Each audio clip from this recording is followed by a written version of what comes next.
It's the first week of December.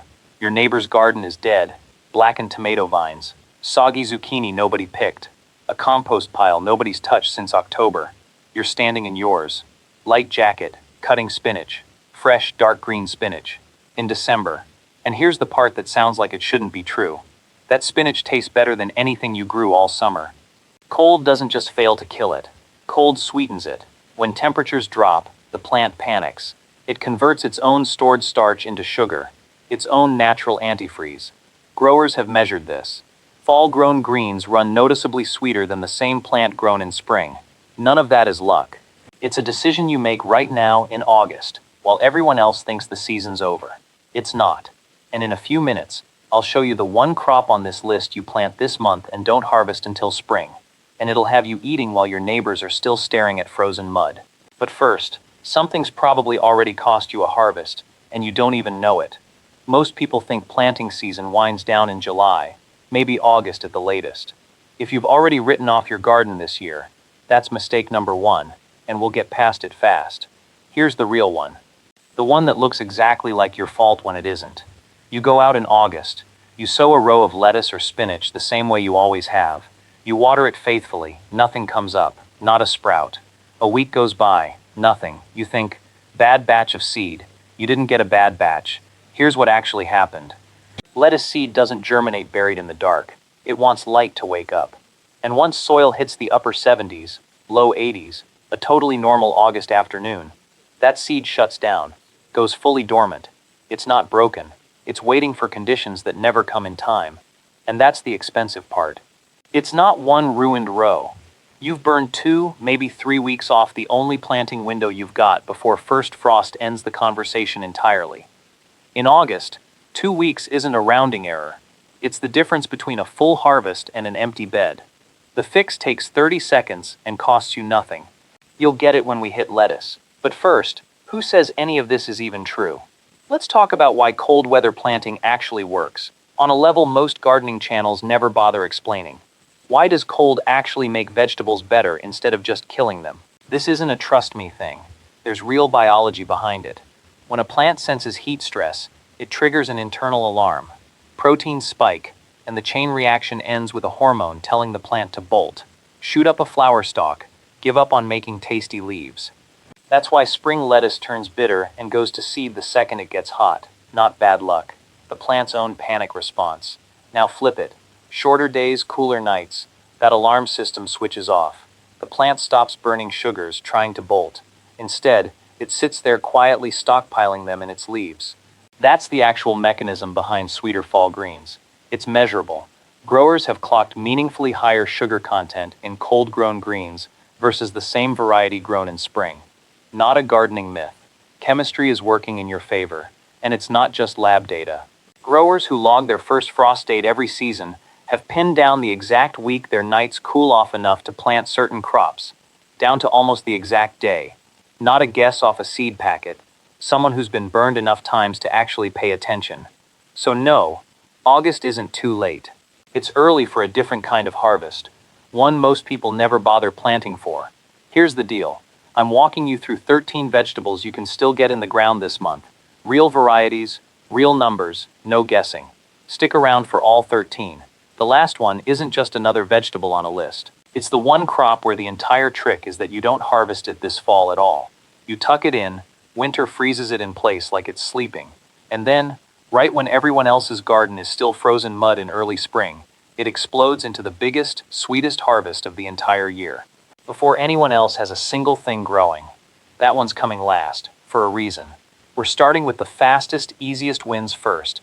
Some of these you can have on your plate in under 3 weeks. Let's get into it. Let's start the countdown. 13 crops, counting up from the fastest wins to the big finish. Number 1, arugula. Most people plant arugula seed like anything else. Dig a hole, drop it in, bury it deep. Don't. Arugula's got a shallow root system. Bury the seed too deep, and it struggles to push through. The fix, barely cover it. 1/4 inch, tops, press it into the soil and dust it over. Rows are a foot apart, plants 4 inches apart within the row. Want the toughest version? Look for a wild perennial type called Sylvetta. Stronger peppery kick, and it shrugs off temperatures down to almost 20 degrees Fahrenheit. That's not a light frost. That's a real cold snap, and this thing keeps going. Payoff: peppery, fresh arugula in under a month, and it only gets spicier as the weather cools. Number 2. Asian greens. Bok choy, baby cabbages, that whole family. The mistake is grabbing whatever full-size variety you see at the store and expecting a quick harvest. Full-size bok choy takes a while, not what you want right now.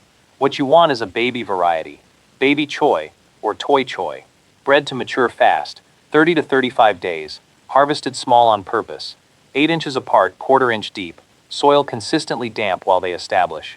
Payoff: a crisp, fast stir-fry green that gets better as the weather cools, not worse. Number 3. Broccoli rab, rapini, if you've seen it on a menu.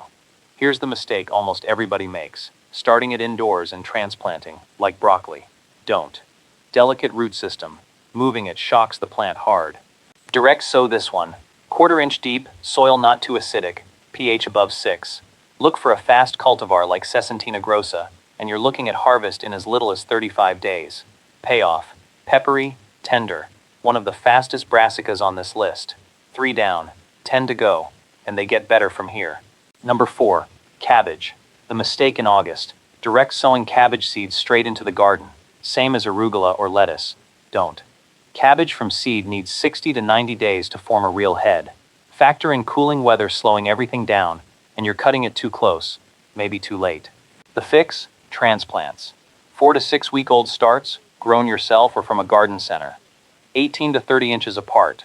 Cabbage needs room to bulk up. The variety that makes this work this late: Katarina. Compact, national award-winning, forms a tidy 4-inch head in about 45 days from transplant. That timeline is exactly why it works in August, when a full-size cabbage wouldn't. Payoff: one tight little head, and like the whole cabbage family, a touch of frost only makes it sweeter. Number 5. Cauliflower. The mistake: planting it in full, blazing August sun and hoping for the best. Cauliflower is fussy. Hit real heat, mid-80s or higher, while it's forming its head, and it buttons. Instead of one big head, you get a scatter of tiny, useless curds. All that effort, nothing to show for it. The fix: transplant seeded back in July, already established before the worst heat hits. Once the white head starts forming, fold the outer leaves over and tie them. That's blanching, and it protects the curd from sun scorch and frost. Look for snowball types or snow crown. They handle a light frost down to around 26 degrees Fahrenheit. Payoff: trickier crop, but get the timing right, and you get a genuinely beautiful, pure white head most home gardeners never manage. Number 6. Collards. The mistake: babying them like any other leafy green. Worrying about heat, worrying about frost. Don't bother. Collards might be the toughest plant on this list. Heat in the mid-80s, hard freezes into the teens, they don't blink. 10 to 18 inches apart, and let them go. Look for a classic like Georgia Southern, feeding people through brutal winters for generations. Here's the payoff that matters. That cold triggers the same starch-to-sugar switch we talked about earlier, and it knocks the bitterness down. A collard leaf picked after a hard frost tastes like a completely different vegetable than one picked in August heat. 6 down. Now we're getting into the crops that define a fall garden, starting with the one most people are already scared to lose too early. Number 7. Kale. The mistake: treating first frost like a deadline, rushing to harvest everything before it's too late. Wrong instinct. Kale is one of the toughest plants you can grow. Unprotected, it survives freezes down to 0 degrees Fahrenheit. With a simple row cover, you're pulling leaves well into winter. Direct sow a quarter to half an inch deep for full-size plants, or scatter seed more thickly for quick baby leaves, ready in about 3 weeks. For sheer cold hardiness, look for winter boar. Want more character? Lacinato, dinosaur kale, holds up almost as well and tastes incredible after a frost. Payoff: one planting, and you're harvesting leaf by leaf for months. Take the lower leaves, let the top keep growing, and go back for more. Number 8. Lettuce. Remember that mystery from the start of the video? The row that never came up? This is where we fix it. The mistake: sowing lettuce seed the normal way, buried under soil like a bean or squash seed. Lettuce doesn't work that way. The seed needs light to germinate. Bury it too deep, and it just sits there, waiting for a signal it's never going to get. And once soil hits the high 70s or 80s, the seed goes into full dormancy, shuts down entirely. The fix takes 30 seconds. Don't bury the seed. Press it gently onto the surface of the soil. If it's still hot where you are, take a handful of seed, wrap it in a damp paper towel, seal it in a sandwich bag, and stick it in your fridge for 2 or 3 days before you plant it. That cold, damp environment tricks the seed into thinking it already went through a cool spell. It breaks dormancy completely. When you see a tiny white root tip poke out, plant it. Look for cold hardy types like Winter Density, Arctic King, or the old reliable black-seeded Simpson. Payoff. Fall lettuce doesn't just survive. It's better than anything you grew all spring. No bitterness, no bolting. Clean, crisp leaves. If that 30-second fridge trick just saved you a wasted seed packet, that's the kind of thing I dig up for every video on this channel. Subscribe if you want more of it. Number 9. Mustard greens. The mistake. Treating mustard like a slow crop and waiting too long to plant. It's not slow. It's one of the fastest things on this list. Ready in 30 to 45 days, and it shrugs off cold down to about 25 degrees Fahrenheit. Sow it about ½ inch deep. Look for a variety like green wave. Here's the fun part. You control the heat level yourself. Pick the leaves young, around 3 weeks, and you get a mild, salad-friendly green. Let it mature closer to 45 days, and the flavor gets sharper, with more of a horseradish kick. Payoff. It's basically a spice dial you set yourself, just by choosing when you pick. 9 down. 4 to go, and one of them is the real reason we're all here. Number 10. Radish. The mistake. Only ever planting the spring type, the little round ones, and assuming that's your one shot at radishes for the season. It's not. There are 2 completely different radish games you can play in August. Spring-type radishes, like cherry bell, are absurdly fast, 21 to 30 days, seed to harvest. The fastest vegetable on this entire list, full stop. But winter radishes, daikon types, like round black Spanish, work differently. They need the shortening days of fall to bulk up, take longer to mature, and then be stored for months in a cool spot. So don't pick one. Do both. Succession, sow the spring type every week or 2 for a rolling harvest, and separately direct sow a winter/daikon type now for a bigger root. You can pull well into the cold and keep in storage. Payoff. One of these is on your plate in 3 weeks. The other one's sitting in your cellar in January. Number 11. Swiss chard. The mistake? Assuming every chard variety handles cold the same way. Grabbing the pretty rainbow stem type because it looks best in the garden. Expecting it to be just as tough as a plain green one. It isn't. Green stem chard is noticeably more cold hardy than colorful multi-stem types like bright lights. Chard seed comes in little multi-germ clusters. Each seed is really a tiny cluster that sprouts several seedlings at once. Sow it about ½ inch deep. Thin the clumps to 6 to 9 inches apart once they come up. Pushing your harvest deep into fall, lean toward a hardier green variety like Ford Hook Giant. Save the rainbow mix for earlier in the season. One more thing. Mature chard leaves can get bitter on their own. A quick 5-minute boil before you use them knocks that right out. Payoff. Cut and come again for months. And you're basically getting 2 vegetables in one plant. The leaf like spinach, the stalk like celery. Number 12. Turnips. The mistake. Growing them purely for the root and tossing the greens in the compost. Don't. The greens are just as good as the root, and you're leaving half your harvest on the ground. Sow seed 1/4 to ½ inch deep. Once seedlings come up, thin to 3 to 5 inches apart so the roots have room to swell. Pull the root once it's about 2 inches across. Leave it too long, and it turns woody and loses flavor. For the best eating experience, look for a sweet Japanese salad type like Hakare. Crisp enough to eat raw, almost like an apple. Payoff. Cold exposure sweetens the root naturally. This thing tolerates down into the low teens, and you're getting 2 vegetables, root and greens, off 1 seed packet. 12 down, 1 left. And this last one isn't just another entry on the list. This is the crop I told you about at the very start. The one where the whole trick is that you don't harvest it this year at all. Number 13. Spinach. Remember what I told you at the start? One crop where the entire trick is that you don't even harvest it this fall. This is it. The mistake almost everybody makes with fall spinach. They skip it entirely because they think it's too late, or they plant it expecting a normal harvest before winter, same as everything else on this list. Both wrong. Spinach isn't playing that game. It's playing a longer one.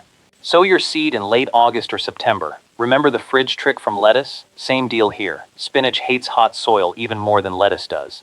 If it's still warm where you are, pre-chill the seed in a damp paper towel for a few days before you plant it. That's what gets it to come up. Once it's up, let it grow into small, sturdy little plants. You're not trying to grow big spinach before winter. There's a specific window that matters. Once you drop below about 10 hours of daylight, which happens in most places by early November, plant growth basically pauses on its own. The plant sits there, holding steady. Your job is to get it to a decent size before that happens. After that, it's out of your hands. That's fine. Then, right before the ground freezes hard, tuck it in under a few inches of straw mulch. That's it. It goes dormant. Sleeps through the entire winter under that blanket while snow piles up on top. Here's the payoff. The actual reason this crop gets the #1 spot. The moment soil temperatures come back up in early spring, while your neighbors are still staring at frozen, unworkable mud, weeks away from planting anything, your spinach wakes up and explodes. Not a slow trickle, an explosion.